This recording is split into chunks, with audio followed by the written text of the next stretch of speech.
तो बच्चों mental math कक्षा 8 के एक नए अध्याय पर हम आ गए हैं। अध्याय 6 वर्ग और वर्गमूल। मेरा नाम है हरी सर और आप देख रहे हैं मेरा YouTube channel maths with Hari sir special Hindi medium के बच्चों के लिए। आइए क्या कहता है अध्याय 6 देख लेते हैं। मैंने पहले से लिख के रखा हुआ है और इसको देखो यहाँ पर प्रश्न नंबर 1, ठीक है। तो क्या कहता है ये प्रश्न नंबर 1, 100 तथा 1000 के बीच कितनी पूर्ण वर्ग संख्याएं हैं। हमें इनके बीच की पूर्ण वर्ग संख्याएं ज्ञात करनी है, ठीक है। तो पूर्ण वर्ग संख्याएं आइए ज्ञात कर लेते हैं। अब देखो 100 तो ये तो होता है बच्चों 10 का वर्ग होता है, ठीक है, 10 का वर्ग होता है। और 1000 तो किसी भी पूर्ण संख्या का वर्ग नहीं। इससे कम जो होगा वो होगा बच्चों यहाँ पर 31 का वर्ग आएगा, ठीक है। यानी 1000 परिपूर्ण वर्ग संख्या नहीं है, तो इससे जो कम संख्या होती है वर्ग में वो 31 का वर्ग होती है, ठीक है। समझ में आ गया। तो यहाँ पर आप करके देख सकते हैं। देखो 31 को 31 से क्या करना, गुना कर देना। तो यहाँ पर देखो, ये देखो, ये 961 होगी इससे पहले और वो होता है 31 का वर्ग, ठीक है। तो अब हमें ये देखना है कि इन दोनों के बीच की संख्याएं कितनी है। तो अब निकालने की जरूरत नहीं है, पूर्ण वर्ग की संख्या हमें बतानी है। तो 31 में से आप 10 घटा दीजिए तो आ जाएगा 21। तो 100 और 1000 के बीच परिपूर्ण वर्ग संख्या 21 है। तो ये 21 जो है ये आप ही का उत्तर होगा। बिल्कुल ऐसे ही करना है, सेम है। आपको क्या करना, ऑप्शन पे ही टिक मार्क करना है, ठीक है। अब हम करेंगे प्रश्न नंबर 2। अब प्रश्न नंबर 2 देखो क्या कहता है, 4 अंकों की सबसे छोटी पूर्ण वर्ग संख्या बताओ। सबसे छोटी पूर्ण वर्ग संख्या। अब सबसे छोटी संख्या तो 4 अंकों की ये होती है, 1000 होती है 4 अंकों की सबसे छोटी संख्या। लेकिन ये परिपूर्ण वर्ग नहीं है। ये क्या है, परिपूर्ण वर्ग नहीं है। अभी हमने जो पहले किया है तो उसमें 1000 दिया, ये परिपूर्ण वर्ग नहीं है। तो 4 अंकों की हमें बतानी है, तो इसमें से घटा तो सकते नहीं। हम इसमें क्या करेंगे, जमा करेंगे। अभी हमने जैसे देखा यहाँ पर ये जो संख्या आई थी, ठीक है, ये परिपूर्ण वर्ग संख्या है जो 1000 से छोटी है और ये 31 का वर्ग है। तो इसका मतलब जो 4 अंकों की परिपूर्ण वर्ग संख्या होगी वो होगी 32 का वर्ग, ठीक है। और 32 का वर्ग हम निकाल लेते हैं।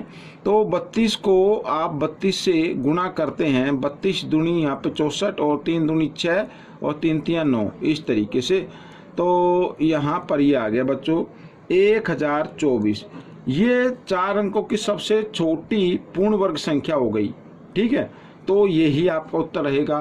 करने को इसमें कोई खास दिया हुआ नहीं है, बस थोड़ा सा टिक मार्क करना है। अब ये प्रश्न नंबर 3 समझो, ये ज़्यादा ही महत्वपूर्ण है।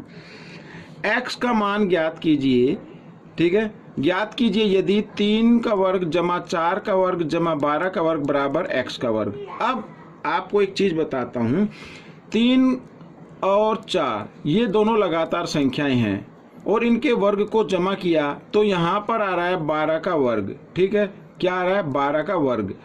तो अब मैं आपको बताता हूँ, देखो 3 और 4, तो इन दोनों का गुणनफल कितना होता है, 12। 3 चौक 12। जब ऐसे कोई संख्या है तो यहाँ पर मैं बताता हूँ x का वर्ग क्या होगा। यानी x का वर्ग आएगा 12 से अगली संख्या कौन सी होती है, 13। तो 13 का वर्ग बन जाएगा बच्चों ये, यानी कि 169, ठीक है। इस तरीके से ये आपका उत्तर होगा। कोई भी ले सकते हैं, जैसे मैं एग्जाम्पल के तौर पर 2 का वर्ग जमा 3 का वर्ग, ठीक है, और जमा 2 तिया 6, तो 6 का वर्ग बराबर होगा यहाँ पर 7 का वर्ग, ठीक है। इस तरीके से याद रखना है, 6 से अगली संख्या 7, ठीक है। तो ये प्रश्न आपका हल हो गया। तो बच्चों देखो यहाँ पर ये जो प्रश्न नंबर 3 किया था, तो यहाँ पर हमें x का मान निकालना है। ये तो आ गया x स्क्वायर, तो x का मान क्या होगा बच्चों, x का मान हो जाएगा 13, ठीक है। इस तरीके से ये x का मान निकल गया। नंबर 4 क्या कहता है, सरल कीजिए। तो इसको सरल करना है और आप देख रहे हैं, देखो यहाँ पर हमारे पास 2 पद हैं और दोनों में 12 को बना, तो 12 को बाहर निकाल लीजिए और यहाँ पर बचा 8, जमा का निशान है बीच में, फिर है 4।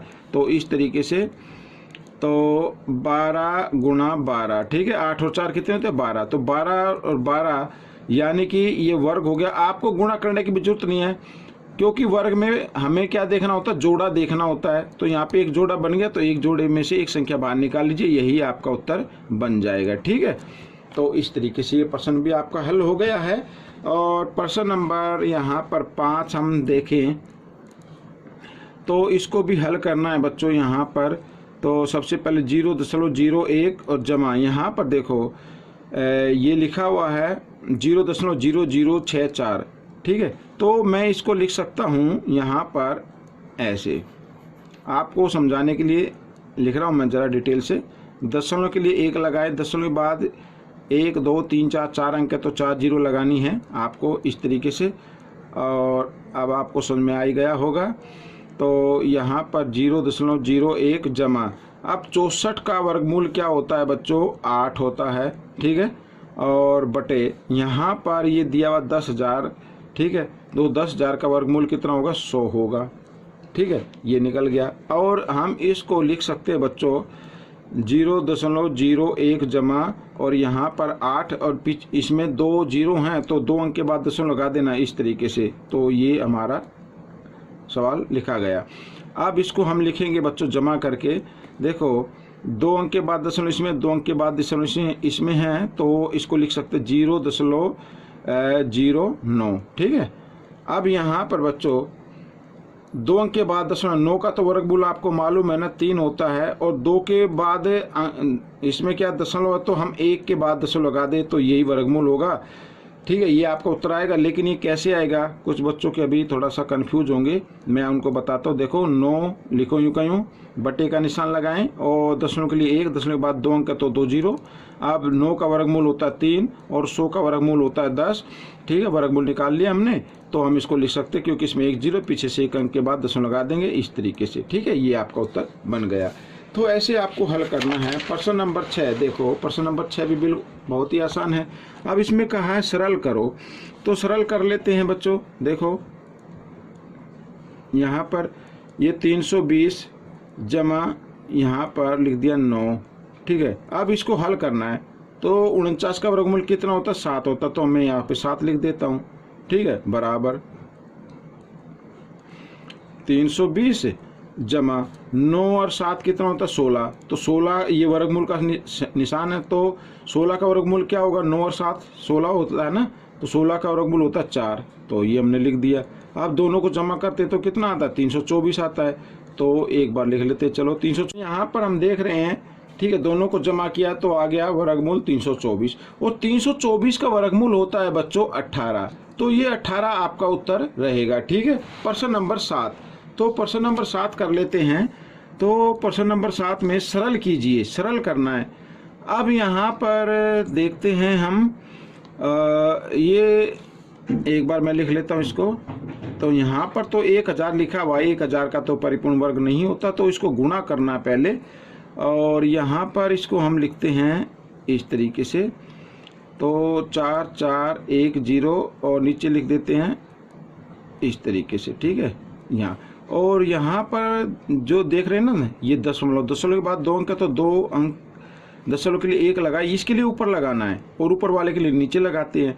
तो दशमलव के लिए 1 लगाया, दशमलव के बाद 2 अंक है तो 2 जीरो लगा दी इस तरीके से। अब 441 एकम 441, यहाँ पर ये कट गया, ठीक है। अब यहाँ पर आ गया, देखो यहाँ पर ये 1000 आ गया गुणा, और यहाँ पर भी क्या आ गया 100 गुणा 10, तो ये भी 1000 हो गया। अब दोनों क्योंकि वर्गमूल के नीचे है तो दोनों को हम इकट्ठा गुणा कर सकते हैं, तो ये देखो 1000 गुणा 1000, ठीक है। अब इनका वर्गमूल निकालना है, क्योंकि यहाँ पर पेयर बन चुका है, तो इसमें से आप एक संख्या निकाल लीजिए, यही आपका वर्गमूल होगा, ये आपका उत्तर आ गया। तो इस तरीके से ये प्रश्न भी आपका हल हो गया है। और प्रश्न नंबर 8 हम करने वाले हैं। मान ज्ञात करना है बच्चों, क्या करना है, मान ज्ञात करना है। अब यहाँ पर बच्चों देखो, इसको हम करेंगे a की 2 घटा b की 2 के फॉर्मूले से, ठीक है। यहाँ पर a की 2 घटा b की 2 बराबर होता है a जमा b और a घटा b, ठीक है। तो a जमा b यानी 502 जमा 499 और फिर लिखा है A घटा B यानी कि 502 घटा 499 इस तरीके से। अब इनको जमा कर लेते हैं। 9 और 2 11 का 1 का हासिल 1, 9 और 1 10, 5 और 4 9 और 1 10 इस तरीके से गुणा का निशान। आप घटा लीजिए, 12 में से 9 गए, यहाँ पर कितना आएगा 3 आएगा, यहाँ पे रह गया 9, 9 में से 9 तो ये आ गया आपका। अब इनको गुणा कर दो, 3 एकम 3, 3 0 0 3 0 0 3 एकम 3, ये आपका उत्तर आ गया बच्चों। देखो कितने आसानी से कर लिया। तो आपको तो अभ्यास करना है ज़्यादा से ज़्यादा, तभी आप इसको कर पाएंगे। ठीक है, अब हम करते हैं बच्चों प्रश्न नंबर 9।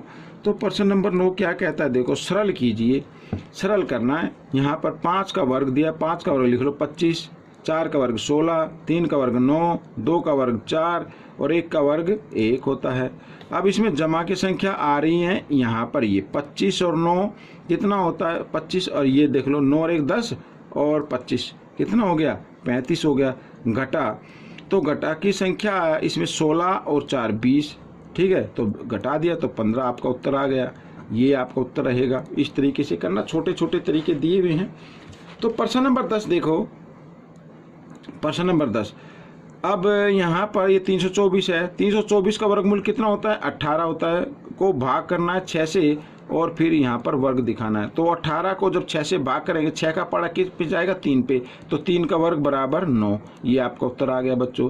तो इस तरीके से ये पहला भाग पूरा हो गया है। आपको ये भाग कैसा लगा मुझे ज़रूर बताएं और इसमें से सीखकर दूसरों को ज़रूर सिखाना है। धन्यवाद।